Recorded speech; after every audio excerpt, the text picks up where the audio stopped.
ಬಹಳಷ್ಟು ಅಪಪ್ರಚಾರ ನಡೀತಾ ಇದೆ. ಸರ್ಕಾರ ಮಧ್ಯಂತರ ವರದಿ ಮಂಡಿಸಬೇಕು.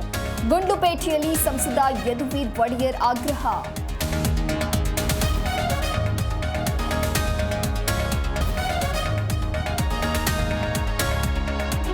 ನಟ ಅಜಯ್ ರಾವ್ ದಾಂಪತ್ಯದಲ್ಲಿ ಬೆರುಕು ಪ್ರಕರಣ. ಮತ್ತೆ ಬಂದಾಗಲೂ ಬಯಸಿದ ಪತ್ನಿ ಸಪ್ನಾ, ನಾನು ತೀವ್ರ ಸವಾಲು ಎದುರಿಸ್ತಾ ಇದ್ದೇನೆ ಎಂದು ಪೋಸ್ಟ್.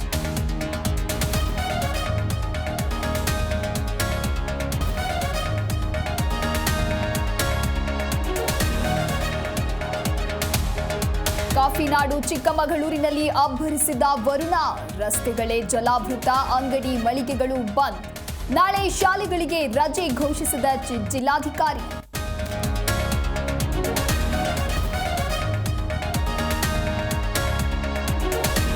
ಮತದಾರನ ಅಧಿಕಾರ ಯಾತ್ರೆಗೆ ರಾಗ ಚಾಲನೆ. ಬಿಹಾರದಾದ್ಯಂತ 16 ದಿನಗಳ ಕಾಲ ನಡಿಗೆ. ಚುನಾವಣಾ ಆಯೋಗ ಬಿಜೆಪಿ ವಿರುದ್ಧ ಇಂಡಿ ಒಕ್ಕೂಟ ವಾಗ್ದಾಳಿ.